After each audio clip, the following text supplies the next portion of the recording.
l'heure du sonneur. Tous ceux qui ont une télé savent donc qui est le docteur Marty, président de l'UFLM syndicat. Il faisait partie de ces spécialistes de plateau que l'on a vus et revus défendre la vaccination pendant la période du Covid. Je vous propose d'ailleurs d'écouter un extrait, l'une de ses meilleures tirades qu'on a pu entendre lors de sa défense de la vaccination. Et écoutez le docteur Marty. On a des milliers d'années de recul sur ce vaccin, en fait. Quand on additionne, en quelque sorte, le temps de chaque personne qui a été vaccinée. Voilà, et c'est aussi celui qui appelait à l'honneur de la profession, à la crédibilité de l'ordre des médecins. Mais pourquoi? Pour interdire la réintégration des soignants suspendus, tels que le docteur Agret. Eh bien, le même docteur Marty s'en était pris à l'actrice et chroniqueuse Béatrice Rosen. Et le même docteur Marty a donc été sanctionné récemment par la Chambre disciplinaire de l'ordre des médecins. Et nous sommes évidemment en direct avec Béatrice Rosen pour en parler. Bonjour Béatrice Rosen. Bonjour Clémence, et merci de nous recevoir. Merci beaucoup d'être avec nous ce matin. Vous êtes actrice, je le rappelle, chroniqueuse, je disais, puis également lanceuse d'alerte, on peut le dire, sur la maltraitance des enfants, notamment pendant cette période Covid. Béatrice Rosen, racontez-nous un petit peu toute l'histoire en fait avec Dr Marty. Alors, c'est une histoire un petit peu longue et qui n'a bizarrement rien à voir avec la crise sanitaire. Il y a exactement un an, j'essayais d'alerter sur la pénurie d'amoxicilline que j'ai découverte en direct quand l'un de mes enfants a eu une angine bactérienne. Donc, j'ai fait un tweet pour alerter sur cette pénurie qui était vraiment pour moi inédite. En tout cas, de toute ma vie, j'avais jamais vu que le médicament le plus prescrit pour les enfants, l'antibiotique le plus prescrit, soit en pénurie. Donc, j'ai fait un tweet là-dessus. Un autre médecin très actif sur les réseaux sociaux a repris mon tweet, s'est moqué de moi publiquement. Je lui ai demandé de m'aider. Au lieu de m'aider, il a continué à se moquer. Il y a eu des insultes qui ont fusé sur moi, sur lui, etc. Un imbroglio de Twitter. Et sur quoi s'est greffé le docteur Marty, qui est venu tel un chevalier blanc défendre le médecin en question qui s'était moqué de moi au lieu de m'aider à trouver de l'amoxicilline pour mon enfant. Et il a fait un communiqué de presse très à charge en disant que j'appelais au cyberharcèlement d'un médecin et qui s'est traduit donc, par... Il a fait un communiqué de presse qui vous nommait. Absolument. Très direct, qui me nommait et qui était extrêmement à charge, sans aucune preuve, que je sois à l'origine d'insultes et de menaces. Menaces qui, en plus, étaient adressées en réponse à mon tweet. Donc, il y avait une confusion sur à qui s'adressaient ces menaces. Twitter avait suspendu le médecin en question pendant 12 heures en expliquant qu'après avoir étudié la situation, ils avaient jugé que j'étais moi victime de cyberharcèlement, donc ils avaient suspendu. Voilà. Donc tout est parti de là. Le docteur Marty a fait ce communiqué de presse qui a généré des articles de presse. Donc en fait, toute cette histoire est une micro-histoire, mais en fait révèle énormément de problématiques auxquelles on a dû faire face depuis la crise sanitaire. C'est-à-dire le fait que des médecins se sentent en totale impunité de raconter des choses et de diffamer, de dénigrer des gens, les médias qui ont fait des articles sans vérifier, sans m'appeler, alors que j'ai même contacté certains des journalistes qui ont écrit des histoires pour des articles pour leur fournir mes tweets de condamnation, enfin la chronologie, tout ça, ils n'en ont eu que faire et ils ont quand même écrit et publié leur article, sachant donc qu'ils étaient mensongers. Donc en fait, en un petit sujet, ça en regroupe énormément. Les pénuries de médicaments, enfin voilà. Oui, non, mais ce qui est intéressant également et que j'ai relevé avec votre affaire, on va dire, si on peut appeler ça une affaire, comme vous dites, on part d'un tout petit sujet, mais qui s'est emballé, qui a été repris, qui a été utilisé aussi. Donc, ça fait partie des sujets que vous évoquiez, c'est-à-dire que tout était bon pour vous dénigrer, en fait. Donc, ils ont tiré cette petite ficelle-là pour jeter votre nom en pâture. C'est ça. En fait, je pense qu'il y avait vraiment une volonté de dénigrer. Ils ont sauté sur cette occasion alors que je cherchais simplement des médicaments pour mon enfant et je me disais qu'en 2022 et maintenant en 2023, puisque ces pénuries continuent, il faut le dire parce que on n'en parle pas assez et c'est un scandale absolu.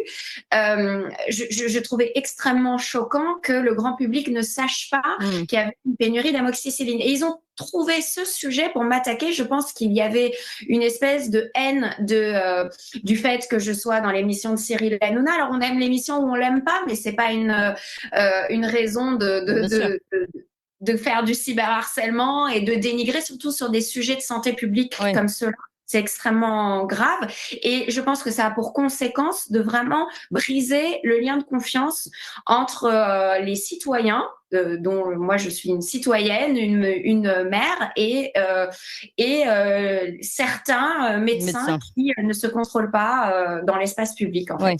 Et alors il y a autre chose qui est intéressant, que j'avais déjà relevé pour le professeur Perron. Rappelez-vous, le professeur Perron, pareil, avait été attaqué par le Conseil national de l'ordre des médecins qui avait porté plainte contre lui et puis pour ses prises de position liées à la gestion de l'épidémie Covid. Et en fait, il y a eu une décision derrière, la chambre disciplinaire d'Île-de-France de l'ordre des médecins qui lui a rendu non seulement hommage et qui a dit qu'il avait même il était dans l'obligation de par sa spécialité de prendre la parole sur ces questions-là. Donc il y a une distinction entre le Conseil national de l'ordre des médecins et puis la chambre disciplinaire qui semble vraiment peut-être plus mesurée et sortir des questions idéologiques qu'on peut voir par exemple portées par le docteur Marty. Alors, je ne connais pas exactement le dossier du docteur Perron, donc je peux pas me prononcer sur son dossier. En tout cas, avec mon avocat, qui est maître Thomas Benagès, on avait décidé de porter plainte, de faire une plainte ordinale. C'est en fait une décision stratégique. Effectivement, pour une diffamation, normalement, c'est au pénal. Le problème du pénal, c'est que c'est extrêmement long. Ça peut prendre 2-3 ans. C'est extrêmement cher et le temps qu'il y ait une décision, en fait, tout le monde a oublié ce qui s'est passé à l'origine et voilà. Oui. Donc ça a été vraiment une décision stratégique qu'on a bien réfléchi avec parce que beaucoup de gens me disent mais pourquoi vous n'avez pas été au pénal s'il y a diffamation, etc. Oui, mais il y a aussi un manquement déontologique qui a été pour moi évident et qui a été conforté dans la décision de la chambre disciplinaire. Alors il faut dire que le docteur Marty fait appel et c'est son droit et il faut que la procédure suive son cours, il faut respecter toutes les procédures, mais c'était vraiment un choix d'aller devant l'ordre parce que là, ça devenait vraiment, pour moi, ça affectait vraiment la relation, comme je l'ai dit, de confiance entre les citoyens dans la société et les médecins. Et on a pu voir d'autres médecins, je ne vais pas citer de nom, mais je pense que tous vos auditeurs en ont vu beaucoup passer sur les réseaux sociaux, qui ont vraiment dépassé les limites, dont un, si vous pouvez, si je peux me permettre de citer de faire une citation par exemple d'un médecin qui a dit merci de rédiger lors de la crise sanitaire, merci de rédiger vos directives anticipées pour dire qu'en cas d'agonie vous refusez toute sédation analgésique. Je me ferai un plaisir de vous regarder étouffer avec les yeux sortant des orbites. Voilà le genre de choses qu'on a pu voir écrites sur les réseaux sociaux de la part de certains médecins. Et évidemment, je ne jette pas l'opprobre sur tous les médecins. On a besoin des médecins. C'est une profession tout à fait extraordinaire et qui m'a sauvée maintes fois dans ma vie donc et ma famille. Donc vraiment. Mais certains d'entre eux ont vraiment dépassé toutes les limites de la décence, de la déontologie. Et à un moment donné, c'est bien que la chambre disciplinaire ait dit stop. Voilà. Ouais, je suis bien d'accord. J'ai bien compris votre combat et la raison pour laquelle vous êtes placé du côté de l'ordre des médecins et finalement de l'éthique du médecin. Et ce qui est particulièrement intéressant avec le cas entre guillemets du docteur Marty, c'est comme je le rappelais, et puisque vous avez fait une citation, je peux en faire une autre. Le docteur Marty se réclame régulièrement de la crédibilité de l'ordre du médecin, de l'éthique médicale, etc.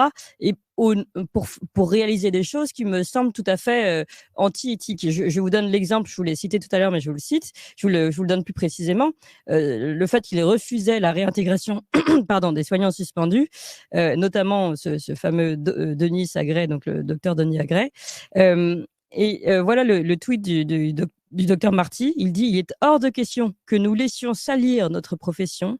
Cette décision, donc la décision de réintégrer ces médecins et le docteur Agrey, cette décision va devoir être corrigée et vite. Il en va 1 de la protection des patients, 2 de l'honneur de notre profession, 3, du respect de celles et ceux qui portent la santé publique et les valeurs de la médecine. Donc, il parle de valeurs de la médecine. Et enfin, de la crédibilité de l'ordre des médecins. Donc, c'est celui qui vraiment parle de valeurs de médecine, de crédibilité de l'ordre des médecins, de l'honneur de la profession. Et au nom de cet honneur, il dit qu'il se fait salir par un soignant qui a refusé de se faire vacciner, ou en tout cas, qui a dit qu'il ne souhaitait pas participer à la machinerie covidiste. Donc ça pose vraiment question. J'ai toujours été surprise par des gens, des personnalités, surtout des gens qui ont un syndicat, qui sont à la tête d'un syndicat, qui puissent militer quelque part pour la suspension et la sanction de collègues. C'est vraiment quelque chose que j'ai pas compris. Enfin, évidemment, ça n'a rien à voir avec mon affaire. C'est voilà, sur le plan éthique et moral, mais ça n'a concrètement rien à voir avec mon affaire. Mais effectivement, c'est très surprenant quand quelqu'un milite pour la suspension de ses collègues, surtout quand c'est quelqu'un qui est à la tête d'un syndicat. Et je ne comprends pas ce qui s'est passé avec le docteur Marty dans ses déclarations, tout simplement parce qu'au début de la crise sanitaire, je l'avais vu une première fois, je ne le connaissais pas, je l'avais vu à la télévision. Il défendait il défendait ses collègues et sa profession, et c'est vrai que lors de la première vague, personne n'avait ni de masque, ni d'équipement dans sa profession, et là, à ce moment-là, j'étais d'accord avec lui. Et je sais pas, il y a eu un moment où ça a basculé de la protection de ses collègues à la demande de suspension de ses collègues et de non-réintégration. Et effectivement, c'était très surprenant à voir. Je sais pas ce qui s'est passé. Oui. Et alors, dernier point concernant l'amoxicilline, est-ce que vous savez si c'est toujours en pénurie? Et est-ce que vous avez eu des explications peut-être par d'autres médecins? Alors, je sais que c'est toujours en pénurie puisque exactement 1 an après, le même enfant a eu exactement la même chose, une angine bactérienne, et donc j'ai dû racheter des antibiotiques, le même antibiotique, l'amoxicilline, et à nouveau pénurie, et les pharmacies m'ont dit que c'était encore pire, la situation était encore pire que celle d'il y a 1 an, alors que les ministres de la Santé successifs ont annoncé un plan blanc médicaments, ont annoncé avoir fait des listes de médicaments vitaux, s'être organisés, etc. En vain, apparemment. Et donc, c'est très préoccupant. J'ai dû acheter des doses adultes pour des enfants. Et on m'a dit que même sur les doses adultes, il y avait de fortes tensions. Heureusement que j'y étais allée le matin et pas le soir, par exemple, parce qu'il n'y en aurait plus.